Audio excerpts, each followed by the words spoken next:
Welcome to BNEWS Weekly. I'm Phil Gallagher, along with BNews Director Rich Hosford, BNews reporter Robert Paris, Gretchen Carey with Community Calendar, Peter Brown with the weather, and Anthony Matos with sports. Thank you for joining us. A man who was shot by a Burlington police officer on Sunday after reportedly charging two officers with a knife unfortunately has passed away.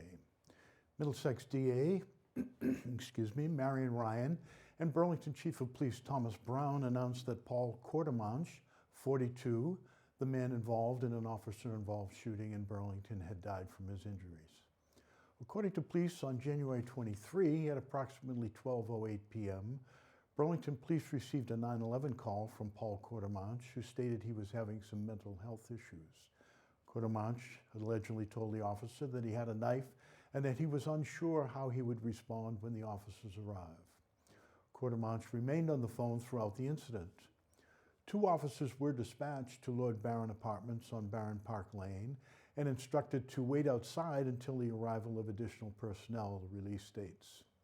While they were waiting outside near their cruisers, Quartermanche, still on the open line, allegedly came out of the building wielding a knife and moved towards the officers. The officers repeatedly commanded Mr. Quartermanche to put the knife down, but he continued to run towards the officers, still in possession of the knife.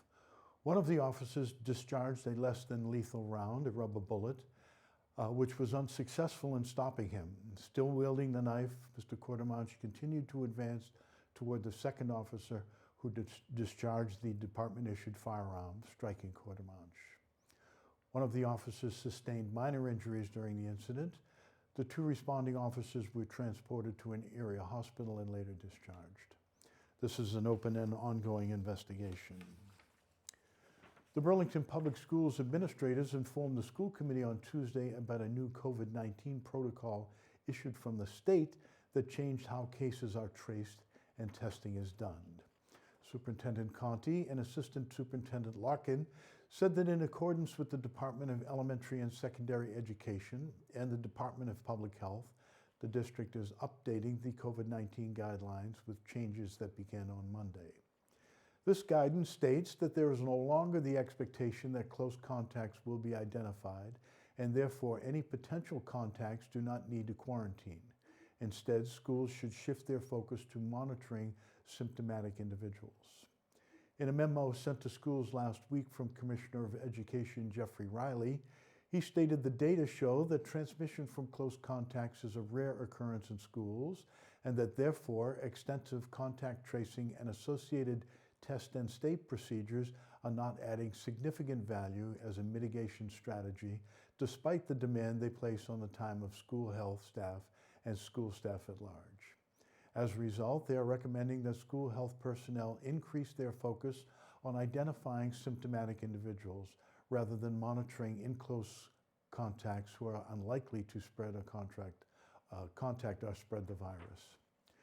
Dr. Conti and Patrick Larkin said that as a result of this new guidance, the district is transitioning to an opt-in, at-home testing program where anyone who wants to participate can receive 2 tests for each student for every 2 weeks. Families are asked to test their children on Monday morning, and if they are positive, to keep them at home for the week. If the tests are negative, parents can send their kids to school like normal without any need to contact the administration to report the results. As part of this shift, the school department will no longer conduct contract tracing when there is a positive in the classroom. They will also stop the test and stay program that was putting a burden on nursing staff. Larkin said he thought this was a good sign and also is in line with what many parents had been requesting. Here he is on the subject.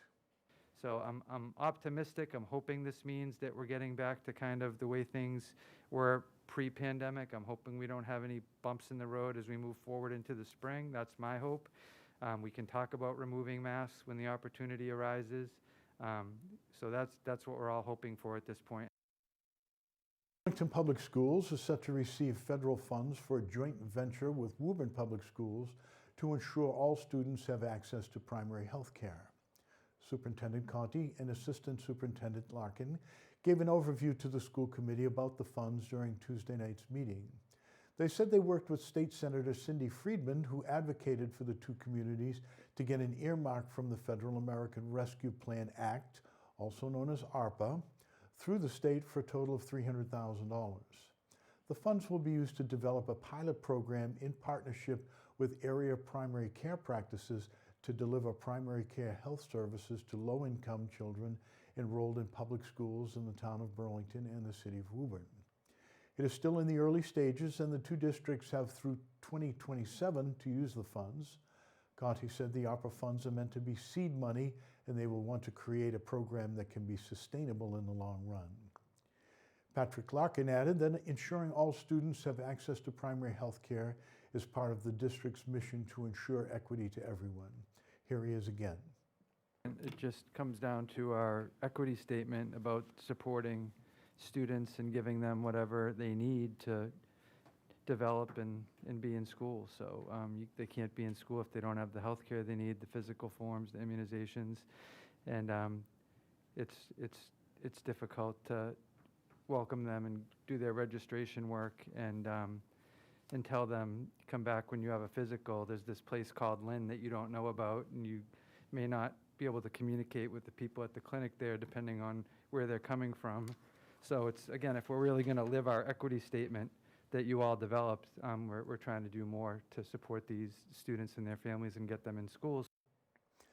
Members of the Burlington Educators Association gathered at the corner of Cambridge and Bedford Streets on Monday to garner community support after they say they aren't being offered a fair contract.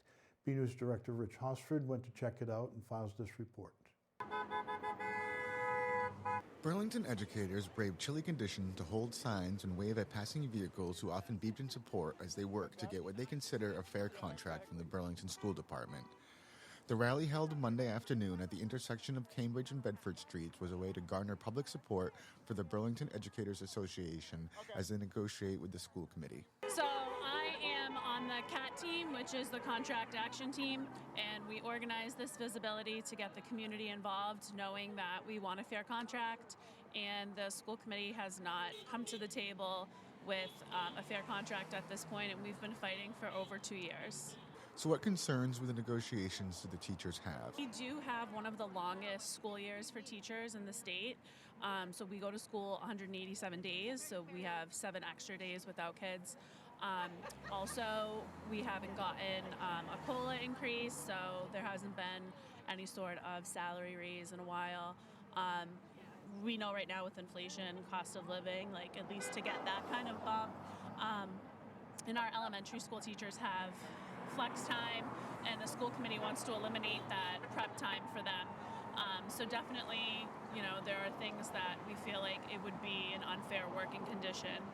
They want to add 15 minutes to each to the school day, and that would equal 6.5 days, and they're not willing to give us 6.5 days more in pay in order to do that. Another problem is they want elementary school teachers have 45 minutes of flex time right now. So right now, teachers can come early if that's what their family situation requires and come an hour early, or they can stay an hour later, but they still give the total time. What they want to do is control that and stop having people have the options. Some people have second jobs. Some people have to go pick up their children. Some people can't get out early in the morning, so that's really going to cause a problem with a lot of families for teachers. Teachers engaged in the negotiations say they do not feel as if they are being heard. Their response is that a lot of these issues are what they call non-starters, so they won't even take them into consideration. Instead, they're proposing that we do things like add 15 minutes to the school day without compensation. So it's things like that that really make us feel like we're not being appreciated or respected. Finally, organizers of the rally said they were happy with how many union members turned out despite the weather and the response they received from the community. I think there's been an overwhelming response. The honking is great. You're always going to have 1 or 2 outliers, but I think we feel really supported. I've been working really hard to try to get the word out with other teachers and members of the CAT team, and I think for a cold day, we're really happy with we had about 100 teachers out here in our union, so I think it was really good visibility, very successful. Mostly positive. It was a great turnout between 3 and 4 o'clock. We had so many people here. It was great. Really proud of everybody in the BEA. From next to the Burlington Town Common, I'm BNEWS Director Rich Hosford. The Burlington Select Board voted to accept budget guidelines for fiscal year 2023 that were presented to them during Monday night's meeting by the town's financial team. Town accountant John Denizio presented the results of the annual budget summit held by key players from the town and the school department. He said the first thing they looked at were the property values in town. On the residential side, he said the market remains strong and they expect the full valuation to continue to grow. Denizio added that the commercial industrial values came out better than expected and that there had been some large transactions in town. They also looked at the goals for the FY23 budget. These include maintaining levels of services where possible, prioritizing investment in infrastructure, minimizing fees, and planning for long-term liabilities. As for how the town collects revenue, Denizio said there are 3 main categories: local receipts, state aid, and the tax levy. Local receipts, which include meals tax, hotel motel tax, and various permits, were a mixed bag, but better than expected. Denizio said that while hotels and motels are still struggling due to the pandemic, they did see an increase in the meals tax and permits that outpaced projections. Denizio said they expect state aid to have its normal increase this year. That leaves the tax levy. John Denizio said that increases in other revenues will help take some of the pressure off the tax levy increase this year. After all, increases were covered by the levy in FY22 due to impacts of the pandemic. He said they expect a tax levy increase in the normal 4 to 5% range. To get there and to meet the goals of FY23, Denizio said they are recommending an operating budget increase of 3.75% for the school department and 3.5% for the town. The board voted 5-0-0 to approve the budget guidelines as presented. A statewide program designed to increase energy efficiency has paid off in Burlington during the town's first year and a half of participation. In early 2020, Burlington gained its Green Communities designation and grant program acceptance. The program is run by the state's Department of Energy Resources and offers incentives in the form of grant money for communities to seek more energy efficient buildings, vehicles, and utilities. At Monday night's Select Board meeting, DPW Operations Analyst Rachel Leonardo gave an update on what the town has been able to do with the funds from the program. She said in 2020, the town undertook a variety of energy efficient projects, including replacing the 2 rooftop units that are responsible for providing air conditioning to the buildings at the library, upgraded all the HVAC controls, and weatherizing all doors. In addition to upgrading the library, the fire station headquarters was given an overhaul of their HVAC system.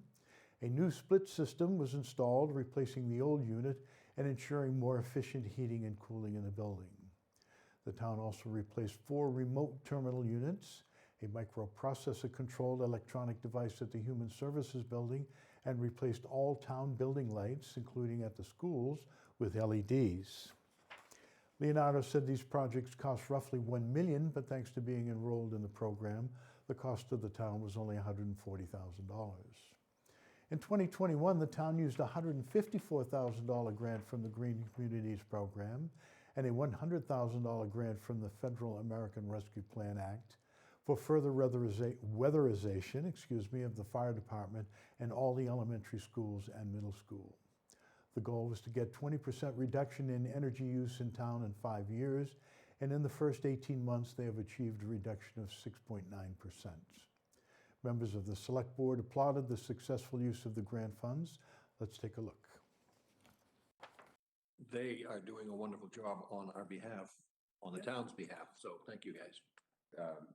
The fact that all those projects netted us at 140K is extremely impressive from a financial standpoint. And, we're striving to make things more eco-friendly and sustainable, which is great.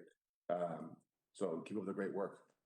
Just like to add my voice to the choir. It's always nice to see Rachel at our meetings because it always means good news. So again, thank you very much and keep up the good work.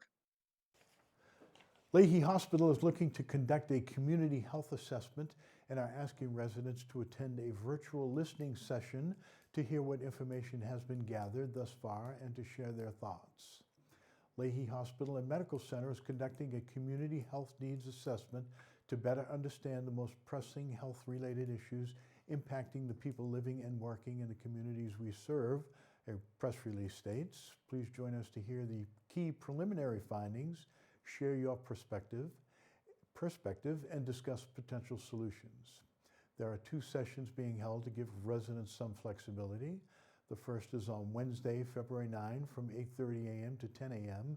And the second is on Wednesday, February 16th from 5:30 to 7 p.m. Both sessions are by Zoom and pre-registration is required. You can find a link to the sessions on our website at bcattv.org/bnews.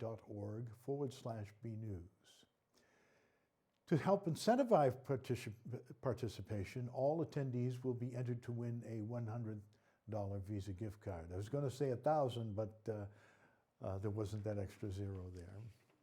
In the latest segment of Burlington History Uncovered, Robert Fahey, creator of BurlingtonRetro.com, goes over the history of the Nike missile site here in Burlington, used to help protect Boston from the Soviet Union during the Cold War.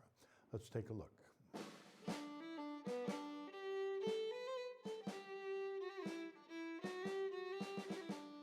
Hey everyone, I'm Robert Fahey. I'm the editor of BurlingtonRetro.com, and today we're at the so-called Nike missile site, which is actually kind of a misnomer, as you'll find out soon. But this is up behind Sammy's Deli, up Windmere Hill. Sammy's Deli, Domino's Pizza, there's a steep hill back there, and we're kind of at the top of it. So we're looking at these old buildings that used to be part of the military operation back in the Nike missile days. So here's, right behind me, was a multi-purpose building. It had all kinds of things in it, a barber shop, it had a little store, it had a pool hall right here behind me. And then we're going to look at all the other buildings. Back there, that's the highway department shed. That wasn't there. That was actually civilian parking. So anyone, family members who needed to visit the Nike staff could park there. Over here, this was the mess hall. This is where everyone used to eat. Here were the living quarters. On the right were for the second lieutenant and above, the higher ranking individuals, and here was for the enlisted men over here. They slept in bunks with little partitions between them, not a whole lot of privacy. Now it's used by Burlington players as their theater. You may wonder, why did this operation exist in the first place? What was the point? Well, during the Cold War with Russia, and we're talking about, early 50s to early 60s, the fear was that the Soviets would send aircraft over the North Pole without warning and start bombing our major cities. So we have a major city behind us. In fact, you can see the skyline from where we are. So along the, at the time, new Route 128 corridor, we set up a kind of a final defense line to bomb the aircraft before they could bomb our cities. So Beverly had one, Reading had one, and we had one. And we have some remnants of it here. That concrete pad right there had on top of it an acquisition radar system that would send a signal off to the aircraft and determine if it was friend or foe. There was kind of a secret handshake.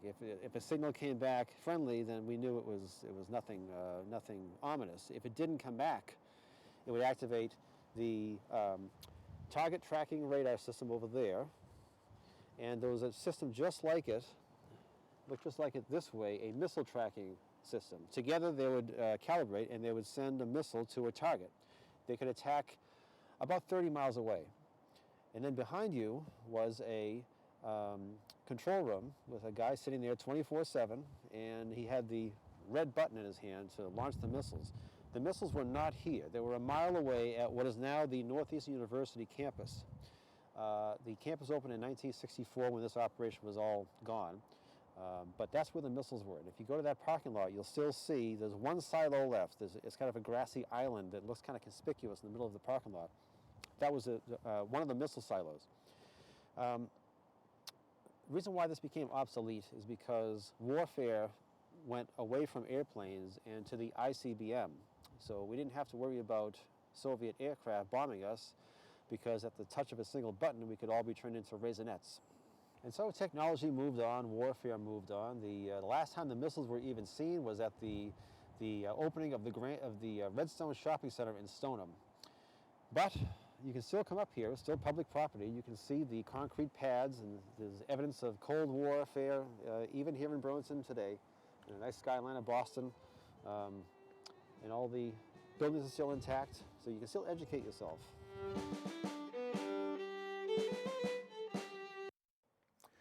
With some winter weather predicted for this weekend, we send it over to BNews weatherman Peter Brown in our Weather Center for the latest forecast. We'll also check out the community calendar with Gretchen Carey to see what's happening in Burlington. Well, hello everyone, this is Peter Brown, focused on weather for the next 7 days. Here we are heading in towards the end of January and into February. We are now 2/3 of the way through with meteorological winter, which is some great news, but however, we have to keep an eye on February, as this is usually when we get some of our worst snowstorms here in the Burlington area. And starting our period on Friday, we're going to see temperatures about average for this time of the year in the low to mid 30s, but very cloudy and breezy out there as a potentially potent storm is heading our way from the south. We're going to have to keep an eye on that. But as we round out the period next week, getting into Thursday, it looks like our temperatures might be up near 50 when they should only be in the mid 30s at this time of year. So maybe a little bit of some mild weather, a little warm up coming to us. And of course, as you notice, the days keep getting longer and longer as we head further in towards winter. Now, as we go ahead, let's take a look at what the Climate Prediction Center is calling for us here in the Burlington area in terms of temperatures and precipitation for the next 7 days. And again, looking at our temperature map, we're looking for us to have about average to maybe slightly below average temperatures. Again, that's going to be countered by the time we get to the end of the period when we might have temperatures that could be 10 to 15 degrees above normal, which is really nice to be looking forward to. As we look at our precipitation chances, looks like we're expecting to have about average precipitation, so nothing too heavy. We'll have to see if that holds true from this weekend. We'll have to see how much snow we might get or rain mix. Again, nothing set in stone yet, but something we have to pay attention to. So as we go ahead, let's take a look at those 7 days of weather coming up here in the Burlington area. And again, starting out on Friday and Saturday, this is going to be our 2 problem days of the period. It looks like we have a pretty strong storm heading our way from the south coming up towards the Burlington area. Now again, there's nothing really set in stone right now, even this late in the period. Looks like we still have a chance that the storm could completely miss us, go out to sea, or if it's a little bit closer to us, we could end up having a couple of feet of snow, maybe tropical storm to hurricane force wind gusts along the coast. Still a lot of chances for this storm to evolve. Again, nothing is set in stone, as I've said. We're not sure exactly what's going to be happening, so keep an eye on local media outlets for the next few days to see what happens with this potential storm. Now, after the storm leaves us and passes us by, cold air is going to come swooping back in here and down into the 20s again on Sunday, and then down into the single digits on Monday morning. Now, thereafter, our temperatures are going to start to go up into the low 30s on Monday, the mid 30s on Tuesday, back into the 40s by Wednesday, and then maybe 50 by Thursday, with a chance of some light rain by then. So there is some hope out there. It looks like some milder air is going to finally start making its way here into the Burlington area after we get through what could be a messy weekend. So everyone, get out there, enjoy the weather, and have a great week. It's flu season. You're probably planning to get your kids their flu shots, but remember to get yours too. Vaccinating your family is the best way to protect you and your kids from the flu.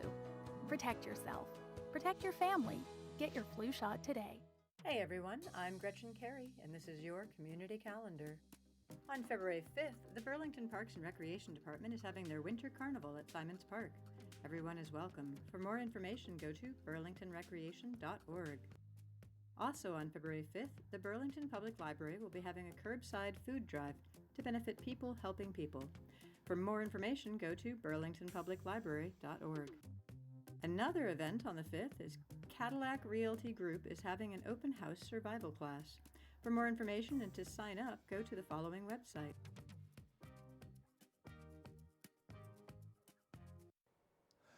The winter sports season is well underway, and the Red Devils are battling hard to make it to the next level. For the latest action, we go to BNews sports reporter Anthony Matos for this week's sports report. Hey everyone, I'm Anthony Matos, and this is Weekly Sports Report. The winter season continues as January comes to a close. The Burlington boys had a big game against the Arlington Spy Pounders on the 17th, where they scored 24 three-pointers during the game. For more on this, we go to BNews sports reporter Robert Paris. Boys varsity basketball showed what it meant to be a team when they versed the Arlington Spy Pounders on January 17th. A number of athletes made a variety of three-pointers in the game. In total, the team itself made 24 three-pointers throughout. Wow. One of the craziest things I've ever seen in my coaching career. Since I've started coaching, I've really believed in the three-pointer and built teams around the three-point shot. And I really say you have to be able to defend and have to be able to shoot to play in any of the programs I've been at. And now that it's later, I've been here 5, 6 years. Now, really, we don't really put any non-shooters on the floor. And we like to be able to shoot from 5 spots. And we shoot really well in here. And then that night, we shot 45 of them. We hit 24. The NBA record is 29 in a game, but they play 48 minutes. We hit 24 in 32 minutes. And my favorite part was that it was from multiple kids. Shane had 6, Logan had 5, Eric had 6, Seti had 4. Then a couple guys off our bench came in and knocked in a couple. Jaden had 2. So we got there with a team effort of, it's not one guy, when you're scouting us, it's not one guy can shoot, it's they all can shoot. And then I know when I'm a coach, I like to see which guys I can help from on the other team. I want to have no guys you can help from on our team. I spoke to a couple of the players about their thoughts on making their 3 throws against the Spy Ponders. That was definitely a great game. We caught fire early, and it was obviously against a little short-handed Arlington team, but it's something that was great to see because we put in so much work in the offseason, so it really was like portrayed how far we came. During that game, Logan started us off really hot, and I feel like it just rippled through our whole team. And when you see one person succeed like that, you want to join it, and that's what happened. We all just wanted to join Logan and keep catching up with his threes. I had 3 threes myself, and everyone else was hitting too, so that's a big part. So everyone did their part. Everyone on the starting 5 had a 3-pointer, so that was big. Once I hit one, I just kept on feeling like I could hit another one and hit another one. And I just kept hitting like sidestep 3-pointers that I usually wouldn't shoot in a game, but just after hitting a couple, I was just like, okay, I'm gonna shoot this one. And after they kept on sinking, I just couldn't stop, and I was just crazy. I had all my friends cheering for me on the sides and stuff, and I had the bench going crazy. Everyone was it was just crazy. From the Vanilla Gym inside of Burlington High School, I'm Robert Paris for BNEWS Sports. Their win streak continued when they traveled to Belmont on the 21st, where they won 91-80. They then headed back home on January 25th to host Woburn. We have those highlights. The Battle of Win Street met again as the Woburn Tanners paid a visit to Burlington for boys varsity basketball. Let's hit the court. The first quarter, the Devils came out firing as they scored 25 points. Woburn had 12. In the second, Burlington slowed the game down a bit as they added 13 additional points. The Tanners had 16. Halftime score, 38-28, Red Devils. Third quarter, Burlington delivered again as they added another 23 points, while Woburn scored 16. Fourth quarter, the Red Devils finished it with another 22 points, and Woburn with 9. 83-55 was your final. The Red Devils are currently 9-4 on the season. Girls basketball had a matchup against Belmont on January 21st. We have some highlights. Girls varsity basketball returned home to take on the Belmont Marauders on January 21st. Let's hit the court. In the first quarter, the Devils came out taking their time as they only scored 15 points. Belmont had 8. In the second, Burlington started to change the pace as they added 17 additional points. The Marauders had 6. Halftime, 32-14, Devils. Third quarter, Burlington added another 10 points, while Belmont scored 12. Fourth quarter, the Red Devils finished out the game with another 17 points. Belmont put up 8. 59-34 was your final. Burlington headed to Woburn on the 25th where they lost 37-75. Burlington's record is currently 5-6.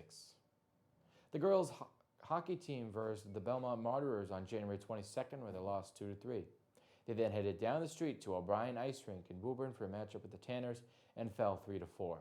Burlington falls to 5-7 on the season. Boys hockey also traveled to Belmont on the 22nd where they were shut out by a score of 0-3. And they then headed to the O'Brien Ice Rink in Woburn where they lost 2-3. The boys are currently 2-1-8 on the season. Girls gymnastics headed to Wakefield on the January 21st, where their win streak continued as they came out on top, 138.25 to 136.9. Burlington hosted Arlington on the 25th, where they took home another W, 138.05 to 127.85. The Devils moved to 4-1 in the season. Boys gymnastics traveled to Braintree on January 21st, where they had another close meet of 107.6 to 105.9, and then headed to Newton North on January 25th and beat Newton North 113.1 to 90.1. With the win, the team moves to 4-0 on the season. Both indoor track teams headed to Reggie Lewis Center on January 21st for the Massachusetts State Track Coaches Association Division III Relays. The girls won their first Division III Relay Championship after coming in first place with a total of 46 points. The boys came in third place with a total of 23 points. We had a talk with Coach McCarthy about the winning the relays, and we'll feature that story in next week's report. Boys swimming took on the Winchester High School on January 20th at Shawsheen Tech, where they lost the meet 69 to 93. They then hosted Lowell on the 24th, where they fell 76 to 86. Burlington drops to 0-6 on the season. Red Devil Wrestling hosted Woburn on the 20th at BHS, where they won 42 to 34 in the meet. On the 22nd, they headed to Coulter Abley Memorial Tournament in Middletown, Connecticut. Seniors Ronan Noak, Tim Vadney, Nick Silva, and junior Marcus Tucci participated. Noak and Tucci both finished in third place. Vadney came in fourth, and Silva was in sixth. Burlington finished the tournament in 11th place out of 19. They took on Wakefield on the 26th, where they lost 18 to 51. Burlington is now 3-10-1 in the season. You can check out all the winter schedules at arbitrlive.com and type in Burlington High School. For more Red Devil action, go to the BNEWS Sports section at bigcattv.org/sports and check out our Twitter page at BNEWS Sports. That's all for the Sports Report. I'm Anthony Matos. Back to you guys in the studio. We have some late-breaking news in BHS sports. The Burlington Red Devil football team will be getting a new varsity coach this fall. Burlington High School Athletic Director Sean Hart has told BNews Sports that the department has hired George Balian. Balian is a 1982 graduate of Burlington High School, who played on the varsity field as a Red Devil during his youth and is currently an employee inside the central administration offices at BHS. Former head coach Dan McKay decided to step down at the end of the 2021 season to spend more time with his family. McKay was in the position for 5 seasons beginning in 2017. Under McKay, the Red Devils went 1-10 in 2017, 5-6 in 18, 3-8 in 19, and during the modified COVID-19 season, they went 2-3. And in his last year, the team finished at 2-9. Another week, another photo to highlight. This week's photo is one of Burlington's historical buildings and one of my photographs, which I'm not very good at. It shows a building in need of a facelift. It is one of my own, again. It shows the West School on Bedford Street. The one-room schoolhouse was built in 1794 when the area was still part of Woburn. The building was originally located in what is now Simons Park in the center of town, but was moved to its present location in 1839 to serve as the school for the western part of town. We'd like to see your photos. They could be of your winter activities. A lot of snow pictures, I hope, for next week, or maybe not. That would be better. Could be a family trip or just everyday moments, whatever you think is interesting and want to share. Email your photos to bcat@bcattv.org with the subject line Photo of the Week. Don't forget to stay tuned after this program for this week's Burlington Public Schools update for all the latest education news. And that's it from the news desk here at BNEWS Weekly. I'm Phil Gallagher, along with Rich Hosford, Robert Paris, Gretchen Carey, Peter Brown, and Anthony Matos. Thank you for joining us.